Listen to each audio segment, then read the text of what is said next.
어제부터 해서 갑자기 많이 추워졌습니다. 어제 예배 끝나고 나서 집에 돌아갔는데 눈발도 날리더라고요. 그죠? 뭐 영화 제목에 10월의 크리스마스 그런 것도 있는데 제가 어제 집에 가다가 3월의 크리스마스다. 그런 얘기를 했었는데 오늘 말씀은 믿음이란 주님과 함께 가는 것, 믿음이란 주님과 함께 가는 것, 이런 주제 가지고 함께 말씀의 은혜 나눴으면 좋겠습니다. 우리가 아침 경건 시간 말씀 계속해서 사도행전 말씀으로 보고 있는데 저는 참 이 큐티인 책자, 이 큐티 말씀이 사실 저를 살려주는 것 같고 저희가 정말 일어설 수 있는 힘을 늘 공급해 준다는 생각이 듭니다. 이제 로마로 향하는 사도 바울이 그가 탄 배가 그레데라는 작은 섬에서 정박해 있을 때 이제 미양이란 곳에 있었는데 사실 선장과 선주가 조금 더 욕심을 부려서 겨울에 지내기도 편한 항구 베닉스 항구라는 조금 더 옆으로 옮기기 원했죠. 제주도로 치면은 서귀포 항구에서 제주항으로 옮기기 원했는데 근데 그들의 그 조그만 그런 욕심들이 사실 유라굴라라는 큰 강풍을 만나게 되었고 이제 그 배가 이리저리 그 파도에 바람이 휩쓸리게 됩니다. 그래서 276명이 타게 된 배가 이 유라굴라라는 큰 강풍, 태풍을 만나서 지중해를 이리저리 떠돌기 시작했던 것을 보게 됩니다. 근데 오늘 말씀에 보니까 사도 바울이 그런 가운데에서도 하나님께 기도했었고 그가 하나님께 기도할 때 주의 사자가 밤에 나타나서 사도 바울에게 그런 얘기 하지 않습니까? 걱정하지 마라, 걱정하지 마라, 염려하지 마라, 하나님이 함께 하신다, 하나님이 지키신다.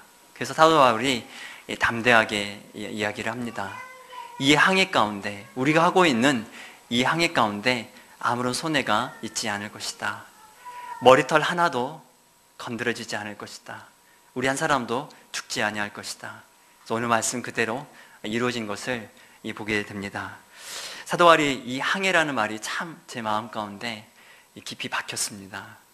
배가 표류하지 않습니까? 태풍을 만나서 지중해 바다를 이리저리 휩쓸려 가는데 사도 바울이 하나님이 나와 함께 하시니까, 말씀이 나와 함께 하시니까, 언약이 나와 함께 하니까 뭐라고 얘기합니까? 이것은 항해다. 표류하는 것이 아니라 항해다. 사실 여러분, 우리 인생도 항해하는 인생인 것을 믿습니다. 때론 우리 인생이 광풍을 만난 것 같고 큰 파도를 만난 것 같지만 하나님 말씀하십니다. 내가 너와 함께 하잖아. 내가 너와 함께하고 나의 약속이 너의 삶 가운데 함께하니 너의 인생은 표류하는 인생이 아니라 항해하는 인생이다. 복음성가에 이런 찬양이 있습니다.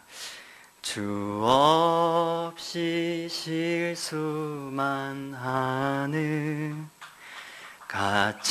가치가 없는 이모, 주 없이 돛없는 배가 바다를 항해함 같이 예수, 오 예수, 그대는 아는가 뿌리치지 마오 예수, 오 예수, 주 없이 어찌 살까. 주님 없이 살 수 없는 인생, 저와 여러분의 인생 아닙니까? 여러분, 주님 없이 이제 살 수 없는 분들이시죠? 정말 주님 없이 어디로 가야 될지 모르는 분들이시죠?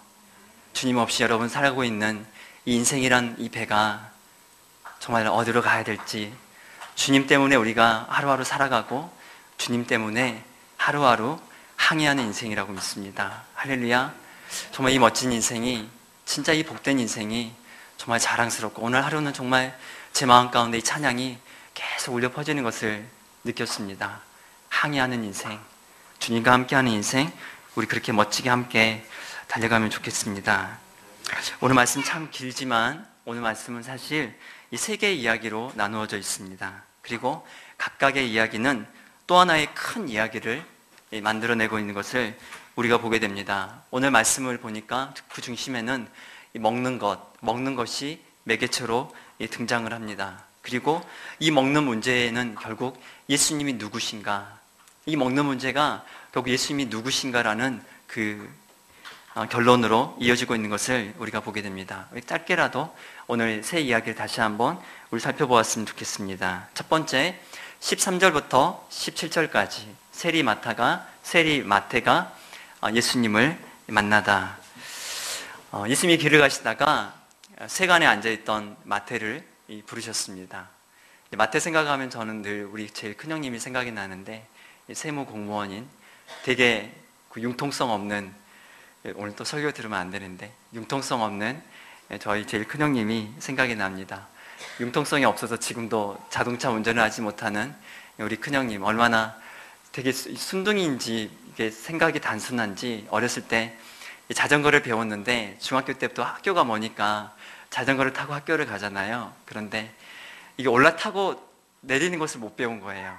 그러니까 자전거를 앉아서 굴려서 갈 수는 있는데 자전거를 올라타는 거하고 내리는 것을 배워야 되잖아요. 그래서 이제 저희 집 출발할 때 그 가수원 뚝 옆에다가 자전거를 세워놓고 이제 올라탑니다. 그래서 출발을 하는 거예요. 그래서 학교까지 이렇게 가다가 쉬면 안 되는 거예요.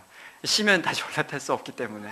그래서 이제 도로를 하나를 건너야 되는데 늘 이제 감으로 도로를 건넌 거예요.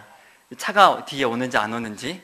이제 앞에는 볼 수 있지만 또 한 가지 문제가 뭐냐면 뒤돌아보면 넘어져 버립니다. 그래서 이제 자전거를 굴리고 가는데 이 길을 날마다 감으로 건넌 거예요. 그러다가 어느 날 큰 사고가 났습니다. 차가 뒤에서 받쳐가지고, 자전거는 거의 폐차 일보 직전이었는데 다행히 죽지는 않았어요. 저희 아버님이 그래서 크게 혼을 내시고 올라타는 거 내리는 거 연습시키고 뒤돌아보는 거 연습시켜가지고 그래야 자전거 사주겠다. 그래서 형이 이제 연습했던 것이 생각이 나는데, 오늘 이 세리 마태, 어쩌면 정말 뭘 할 줄 아는 것은 잘 없겠지만 매국노라고 불려받았던 이 마태가 예수님께서 나를 따르라니까 어떻게 되었습니까? 그가 그냥 예수님을 따랐습니다. 그리고 그가 너무 기뻐서 자신의 집에 큰 잔치를 벌이고 친구 세리들을 초청하고 또 죄인들을 초청을 했습니다. 그래서 함께 먹는 동안에 바리새인들이 와서 예수님의 제자들에게 얘기를 하죠. 야, 너희 스승은 왜 죄인들하고 밥을 먹느냐? 왜 죄인들하고 식사를 나누느냐? 물어보니까 제자들이 사실 이야기를 잘 못했던 것 같아요. 그때 예수님께서 유명한 말씀이죠. 의사가 누구에게 쓸데가 있는가? 아픈 사람에게 쓸데 있는 것이 아니냐? 내가 의인을 부르러 온 것이 아니라 죄인을 부르러 왔다라는 말씀을 하십니다. 두 번째 이야기는 금식에 관한 이야기입니다. 금식에 관한 논쟁인데요. 어느 날 세례 요한의 제자들과 바리새인들이 와서 예수님께 따지듯이 묻습니다. 세례 요한의 제자들과 바리새인들은 일주일에 2번씩은 금식을 했는데요.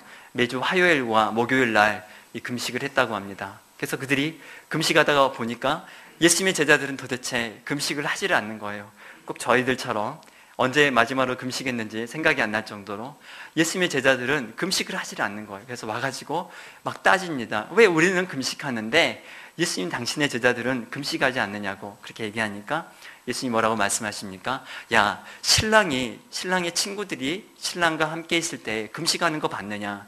신랑과 함께 있을 때는 금식하는 것이 아니다. 신랑이 빼앗기는 날이 오리니 그때 금식하게 될 거다. 그런 이야기를 하십니다. 그러면서 그 두 번째 이야기 가운데 새 포도주는 새 부대에 넣어야 한다. 새 포도주를 헌 가죽 부대에 넣게 되면 어떻게 됩니까? 그 새 술로 말미암아서 가죽 부대도 버리고 술도 버리게 된다. 그런 이야기를 하십니다. 또 세 번째 이야기는 어떤 이야기입니까? 예수님께서 이제 안식일 날 밀밭을 지나가셨던 것을 보게 됩니다.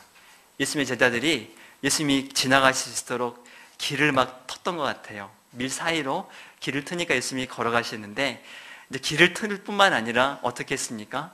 이렇게 이제 그 밀 이삭을 따가지고 손으로 이렇게 까가지고요. 어떻게 했습니까? 그걸 훅 불고서 배가 고프니까 그 밀을 이렇게 먹어서 씹어서 먹었던 것을 보게 됩니다. 근데 그때 바리새인들이 그것을 지켜보다가 와서 또 딴지를 걸었죠. 야, 예수님 왜 요모냐 요꼴입니까? 왜 당신의 제자들은 이렇게 형편이 없습니까? 왜 안식일 날 이렇게 일을 합니까? 라고 얘기하니까 예수님께서 그 다윗이 그가 사울에게 쫓겼을 때 그 엘리멜렉 제사장, 대제사장만 먹을 수 있었던, 제사장들만 먹을 수 있었던, 그들이 배가 고팠을 때 그 진설병, 하나님 앞에 드렸던 떡인데 그 진설병을 먹었던 그 이야기를 하십니다. 그러면서 그것을 말씀하시면서 안식일의 주인이 누구인가? 왜 안식일이 존재하는가? 사람이 안식일을 위해서 존재하는 것이 아니라 바로 안식일이 사람을 위해서 만들어진 것이다 라고 예수님께서 말씀하신 것을 보게 됩니다. 그러시면서 본인이 안식일의 주인인 것을 선포를 하십니다. 사실 오늘 이 세 가지 이야기를 살펴보면 이 이야기 속에는 전부 다 이 먹는 것이 깊이 이 관련이 되어 있는 것을 보게 됩니다. 죄인과 함께 먹는 예수님, 세리 마태와 소위 죄인이라고 불렸던, 매국노라고 불렸던 로마의 앞잡이였던 그와 함께 밥을 먹는 예수님이 문제가 되었고, 두 번째는 금식하지 않는 제자들, 그들의 문제가 또 하나의 문제가 되었고, 세 번째로는 마지막으로 안식일에 먹기 위해서 일을 하는 그 안식일 법을 어긴 그 제자들의 그 먹는 문제가 또다시 이슈가 되었던 것을 보게 됩니다. 어쩌면 먹는 관점에서 본다면 바리새인들의 이야기가 꼭 틀린 것은 아닙니다. 여러분, 왜냐하면 어제까지만 해도, 오늘까지만 해도, 얼마 전까지만 해도 마태는 진짜 죄인 아니었습니까? 매국노 아니었습니까? 로마의 앞잡이 아니었습니까? 어떻게 근데 그런 인생을 그냥 아무 대가도 없이 그냥 받아줄 수 있는 것입니까? 어떻게 그런 매국노 같은 인생을, 자기 마음대로 원하는 인생을, 그 철저히 죄악된 삶을 살았던 그를 예수님이 어떻게 그냥 받아주실 수 있는 겁니까? 어떻게 그런 더러운 자들과 함께 밥을 함께 먹을 수 있는 겁니까? 정말 지도자라면 지도자답게 깨끗한 삶을 살아야지 어떻게 그런 더러운 인생들과 함께 떡을 뗄 수가 있는 것입니까? 또 두 번째, 안식일에 금식하는 문제. 금식하는 게 나쁜 겁니까? 금식하는 건 나쁜 거 아니지 않습니까? 하나님께 더 앞에 나아가기 위해서, 하나님 영광 돌리기 위해서 금식하는 거, 그게 나쁜 건 아니잖아요.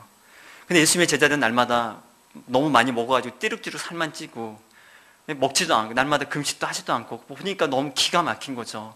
바리새인들이 봤을 때, 심지어 세례 요한의 제자들까지 봤을 때에도, 그들이 봤을 때에도 너무 한심해 보였으니까 예수님의 제자들이 사실 꼭 그들의 문제라고만 볼 수 없는 것 같습니다. 세 번째, 또 그들은, 예수님의 제자들 역시도 어쩌면 안식일에 그들이 그 배가 고프다고 할지라도 밀 이삭을 따서 어쩌면 그걸 이렇게 손으로 이렇게 훑어가지고 먹는 거, 그게 아마 어쩌면 안식일법에 위배되는 것을 알면서도 그들이 배가 고프다고 무작정 그렇게 막 살아도 되겠습니까? 서로가 지켜야 될 규례가 있고 아마 모든 사람들이 서로 지켰던 그런 규례들이 있을 텐데, 아무리 설령 배가 고프다고 한들 그렇게 막 함부로 그렇게 하면 되겠습니까? 특히 예수님은 공인이 아닙니까? 근데 그들의 제자들이 그렇게 막 살면 안 되는 거죠. 어쩌면 이 바리새인들의 입장에서는 충분히 공감이 갈 수 있는 그런 이야기인 것을 보게 됩니다. 하지만 우리가 말씀을 다시 한번 자세히 들여다보면 문제의 핵심은 오늘 옳고 그른 것에 있는 것이 아닌 것을 보게 됩니다. 무엇이 옳고 무엇이 그른가, 거기에 있는 것이 아니라 오늘 문제의 핵심은 뭐냐면 어떻게 예수님께 다가가는가, 우리가 예수님께 어떻게 접근하는가에 대한 문제인 것을 우리가 보게 됩니다. 사실 그것은 마음의 동기였었고요. 마음의 동기가 무엇인가, 다시 말하면 예수님께 나아갈 때 우리 마음의 동기, 시작이 어디 있는가, 예수님 그것에 대해서 우리 가운데 가르쳐주고 있다고 저는 믿습니다. 오늘 바리새인들을 볼 때 그들을 대표하는 한 가지 단어가 있습니다. 오늘 바리새인들이 예수님께 나올 때, 제자들을 볼 때마다 그들이 먼저 즐겨 사용했던 한 가지 단어가 있었던 것을 보게 되는데요. 여러분, 제가 힌트를 드릴게요. 16절 말씀, 18절 말씀, 24절 말씀. 세 바리새인들이 그들이 어떤 단어를 썼는지, 예수님께 나올 때마다 어떤 마음을 가지고 나왔는지 이 한 단어인데요. 한번 찾아볼 수 있겠습니까? 16절 말씀, 18절 말씀, 24절 말씀. 어찌하여. 대단하세요, 우리 집사님. 아까 이 성경책 읽으실 때도 정말 그 꼭 있잖아요. 이렇게 예전에 조선 왕조실록 이게 서기가 있는 것처럼 얼마나 간절히 읽으시는지. 근데 어찌하여라는 단어, 어찌하여. 그들이 뭐라고 합니까? 어찌하여 너희의 선생은 예수는 죄인들과 밥을 먹느냐? 어찌하여 당신의 제자들은 금식하지 않습니까? 어찌하여 당신의 제자들은 안식일 법을 어기고 일을 합니까? 그들의 마음 가운데 이 어찌하여, 왜라는 단어가, 이 왜라는 질문이 그들 안에 가득 있었던 것을 우리가 보게 됩니다. 저 사람은 어찌하여 저러지? 저 사람은 어찌하여 밥을 안 먹을까? 저 사람은 어찌하여 저렇게 생겼을까? 저 사람은 어찌하여 저렇게 행동할까? 저 사람은 어찌하여 이렇게 말하지? 이 교회는 어찌하여 이럴까? 아니, 저 설교자는 어찌하여 저렇게 설교할까? 만약에 우리가 이런 늘 어찌하여라는, 왜라는 것을 가지고 이렇게 매번 나가면 어떻게 될까요? 사실 부정적인 거 아닙니까? 비판하는 거 아닙니까? 우리 마음 가운데 이미 비판을 품고 나아가는 거 아닙니까? 바리새인들 앞에 그들의 문제가 뭐였냐면 예수님을 삐딱하게 봤다는 거죠. 예수님 먼저 늘 판단했다는 거죠. 자기들 마음 가운데 먼저 정죄했다는 거죠. 그러면서 늘 예수님께 나아갈 때 왜, 어찌하여라는 것을 가지고 늘 나아갔던 것 같습니다. 많이 배운 사람들 아닙니까? 많이 아는 사람들 아닙니까? 그렇다면 조금이라도 마음을 겸손하게 내려놓고 예수님께 나아가서 배울 수도 있었을 텐데, 예수님 뭐라고 말씀하시나 먼저 물어볼 수도 있을 텐데, 그들은 늘 마음 가운데 왜라는 질문을 늘 가지고 나아갔던 것을 우리가 보게 됩니다. 그런데요, 제가 정말 이들을 볼 때 안타까운 것은 정말 그 마태가 변화되어서 그 세리와 죄인들이 함께 먹을 때 그냥 함께 그 자리에 함께 동참했으면 어땠을까요? 예수님의 제자들이 금식하지 아니하고 예수님과 함께 정말 그 기쁨을 나누고 있을 때 한번 그들과 함께 시간을 보냈다면 어땠을까요? 예수님이 율밭을 지나가시면서 제자들과 함께 그 안식일에 충만한 쉼을 누리고 있을 때 예수님과 함께 조금이라도 한번 걸어봤으면 어땠을까요? 근데 그들은 늘 그들의 마음 가운데 먼저 왜라는 질문, 어찌하여라는 그런 것을 가지고 늘 나아갔던 것을 보게 됩니다. 사랑하는 여러분, 우리 안에도요, 교회를 바라볼 때, 누군가를 바라볼 때 이런 왜라는, 어찌하여라는 마음이 있다나요? 그러면 결코 은혜를 받을 수 없다고 믿습니다. 우리 마음이 먼저 열리지 않을 거라고 믿습니다. 근데 예수님의 제자들은, 그들은 정말 다른 모습이었던 것을 보게 됩니다. 이 바리새인들이 어찌하여라는 질문을 가지고 나아간 반면에 예수님의 제자들은요, 그들은 예수님께 접근할 때, 예수님께 나아갈 때 그들은 다른 한 가지를 가지고 있었습니다. 여러분, 그것이 무엇인 줄 아십니까? 우리 15절 말씀, 19절 말씀, 25절 말씀에 그 해답이 있습니다. 여러분 또 한번 찾아보실래요? 어떤 단어일까요?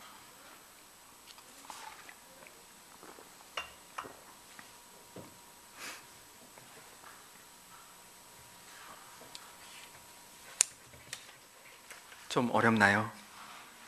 주관식, 객관식으로 해야 되는데, 그쵸? 1번. 예, 함께인 것 같아요. 함께.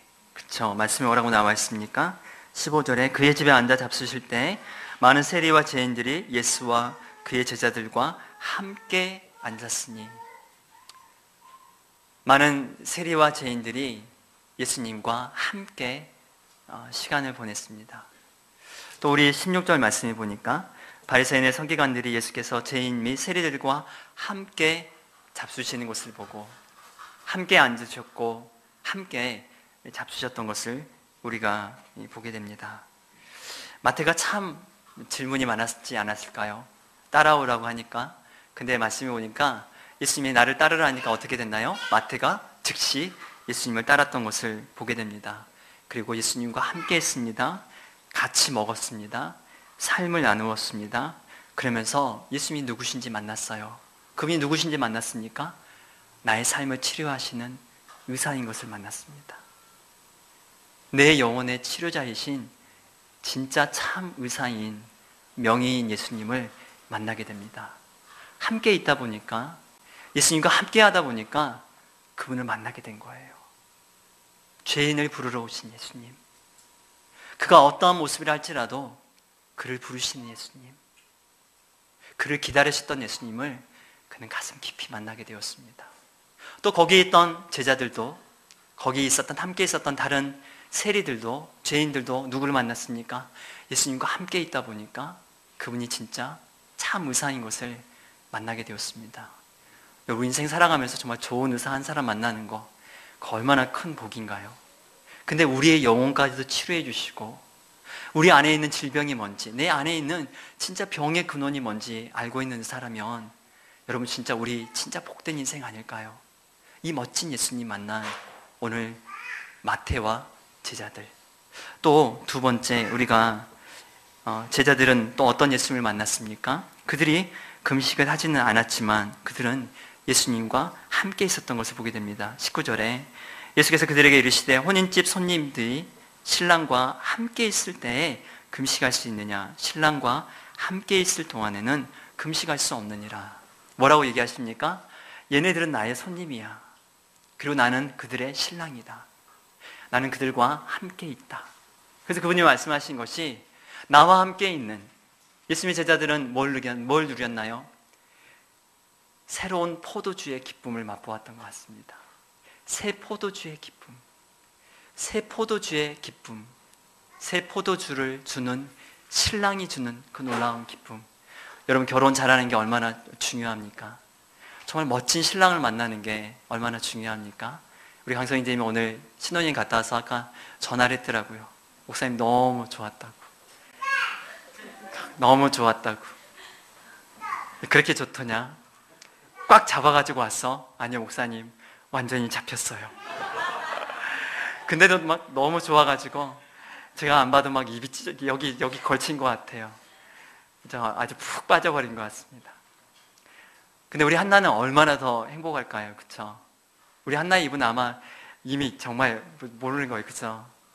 근데 정말 이 기쁨을 주는 신랑, 새 포도주의 기쁨을 주는 신랑, 그들은 이 예수님을 만나지 않았습니까? 왜요? 예수님과 함께 했기 때문에. 예수님과 함께 했기 때문에 이 놀라운 새로운 기쁨의 포도주 주시는 신랑을 만난 제자들의 기쁨. 마지막으로 안식일에 그들이 밀밭을 지나가다가 이 밀을 훑어먹었지 않았습니까? 근데 또 그들은 어떻게 됐습니까? 24절 말씀에 25절 말씀 예수님께서 제자들이 변호하시면서 25절 함께 읽어볼까요? 시작. 예수께서 이르시되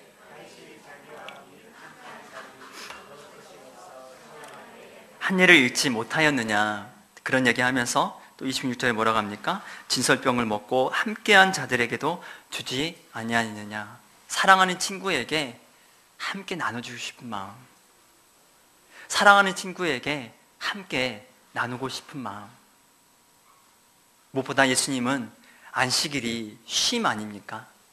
하나님이 여섯째 날까지 창조하시고 난 다음에 제7일을 안식일을 어떻게 하셨습니까? 복을 주셨다고 나와 있죠. 그러면서 예수님 말씀하십니다.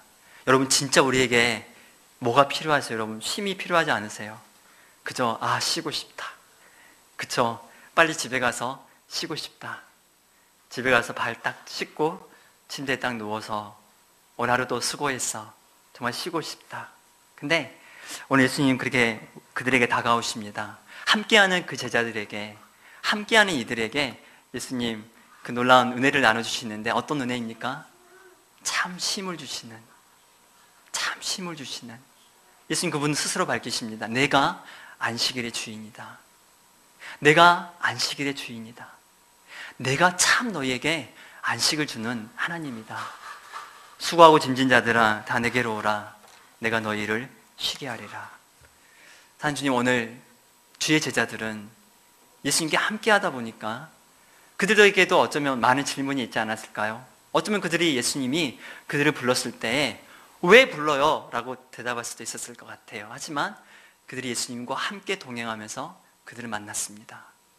예수님, 그분은 정말로 참 의사인 것을, 내 영혼의 깊은 것까지도 마음의 소원의 간구를 아시는 예수님, 나의 영혼을 치유하시는 예수님. 예수님 그분은 내가 삶 가운데 참 기쁨을 주시는 신랑, 늘 새로움을 주는 신랑, 늘 새로운 기쁨으로 오시는 신랑.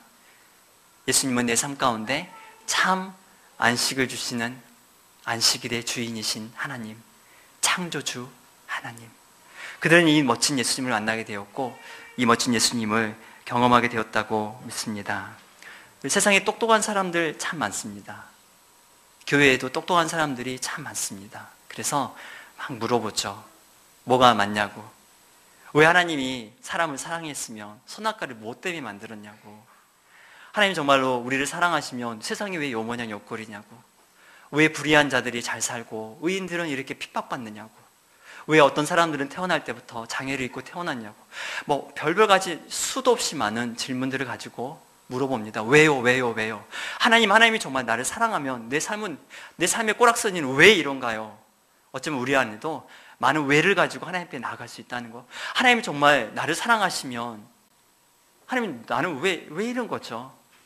하나님 어찌하여 내 삶이 이런가요? 어찌하여 그런가요? 라고 우리도 많이 물어보게 됩니다. 하지만 사실 그런 것들은 통해서 우리 하나님의 그 은혜들은 참 발견하기 어려운 것 같아요. 하나님을 알기는 참 어려운 것 같습니다. 하지만 오늘 그런다 할지라도 사실 저는 다윗이 하는 얘기를 참 좋아합니다. 같은 왜이지만, 같은 어찌하여지만 왜도요 서로 다른 왜가 있어요. 전혀 뉘앙스가 다른 왜가 있습니다.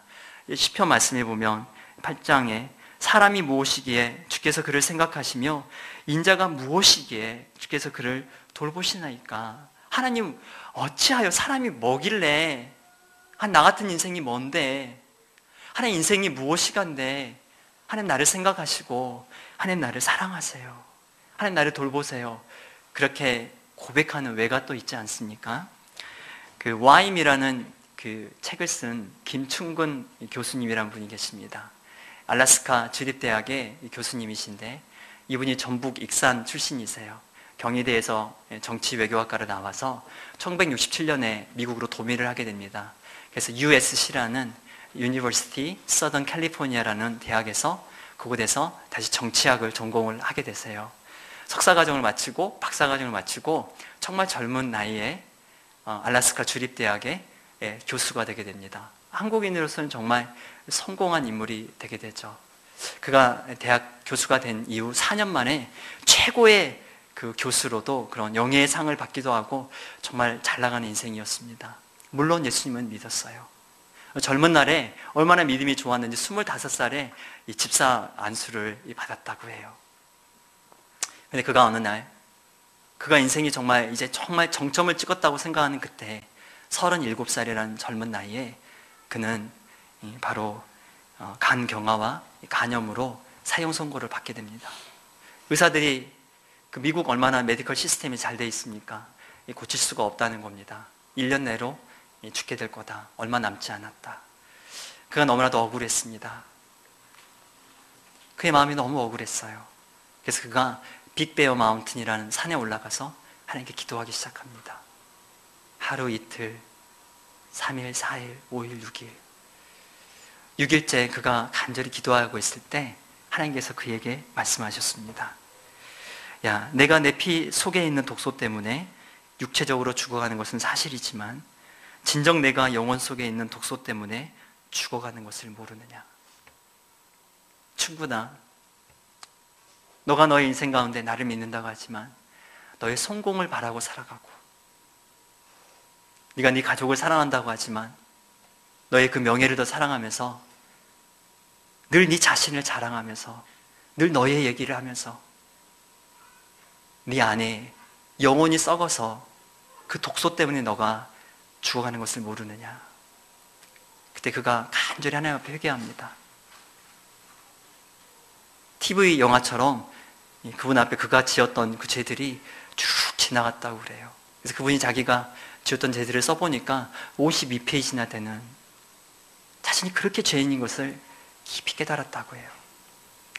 하나님의 놀라운 치유의 은혜를 덧입게 됩니다. 그리고 그분은 이제 알래스카의 요셉이라는 멋진 별명을 가지게 됐어요. 복음 전도하고 그의 온 삶을 통하여서 예수님 증거하고 그분이 그런 고백을 합니다. 하나님께서 나와 우리 가정을 통하여 교회와 주립대학교와 지역사회와 알래스카 주가 복을 받게 하심으로 하나님께서 우리를 알래스카로 보내신 꿈이 이루어지는 것을 체험하며 목격하게 되었다. 결국 알래스카 요셉이라는 별명을 듣게 되었다. 병으로 죽게 되어 소망을 잃고 하나님을 원망하며 와임이라고 소리쳐 울부짖던 죄인인 나를 살려주시고 오늘까지 인도하신 하나님께 나는 또다시 와임이라고 조용히 감격하며 내 영혼과 심장 속으로 속삭이곤 한다. 하나님, 내가 무슨 자격이 있기에 나 같은 부족한 사람에게 하나님의 이 엄청난 은혜와 사랑과 능력과 지혜를 넘치도록 충만하게 부어주십니까? 나는 나의 삶을 통하여 하나님께 영광을 돌리고 우리 주 예수 그리스도의 존귀하신 이름을 크게 높일 것이다. 또 앞으로도 미국의 영적 각서와 땅끝까지 복음을 전하는 일에 내 마음과 뜻과 성품과 모든 정성과 물질과 시간을 다 바쳐서 끝까지 최선을 다하며 전진할 것이다. 한 여러분, 같은 Y라도 서로 다른 Y지 않습니까? Y미 처음에는 하나님 왜 나를, 하나님 정말 저 사랑하신 거 맞나요? 하나님 어떻게 이럴 수가 있나라고 했던 그 고백이 나중에는 정말 그의 고백이 바뀌어서 Why me, Lord? 하나님 왜 저 같은 인생을 사랑하시나요? 하나님 왜 저 같은 인생을 정말 기억하시나요? 하나님 왜 저 같은 인생을 생각하시나요?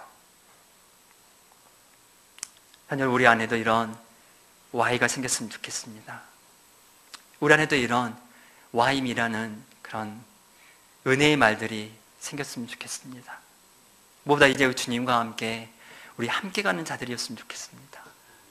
적어도 함께 하고 난 다음에 적어도 그분과 더 함께 있으면서 그분이 누구신지 만났으면 좋겠습니다. 오늘 우리 이 멋진 예수님, 우리 함께 이 시간 만나지 않았습니까?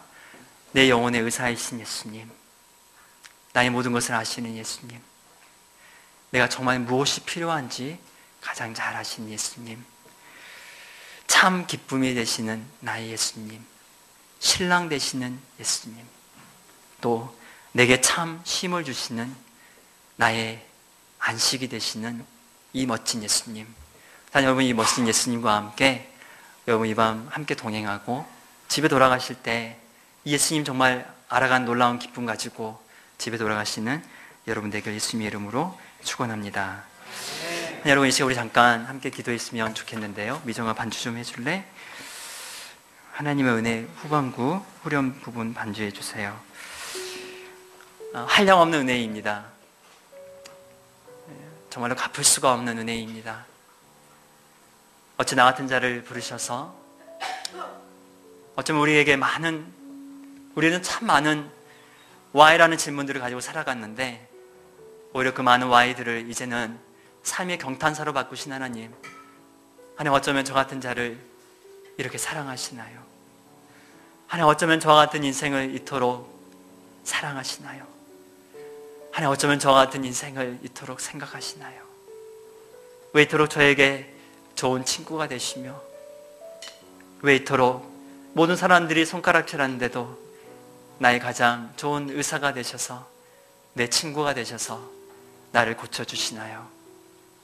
나에게 오늘도 새 기쁨의 포도주를 부으시면서 나는 너의 신랑이라고 말씀하시는 주님, 오늘도 난 너에게 진짜 안식을 주고 싶어, 진짜 쉼을 주고 싶어. 험난한 세상 가운데 참 쉼을 누리지 못하는 나의 사랑하는 자야, 난 너에게 진짜 참 쉼을 주고 싶다. 하나님, 주님을 우리 마음, 이 시간 마음 활짝 열고 받아들이지 않으시겠습니까? 주님, 당신과 함께하기 원합니다. 정말 한량없는 은혜입니다. 갚을 수 없는 은혜입니다. 이 놀라운 은혜를 이 시간 제 마음을 활짝 열어서 이 시간 받아들입니다. 주 이 시간에 은혜 부어주시고 역사하여 주시옵소서. 우리 함께 주여 한번 외치고 잠깐 우리 주님을 우리 온 마음으로 함께 영접하는 시간 함께 가졌으면 좋겠습니다. 주여,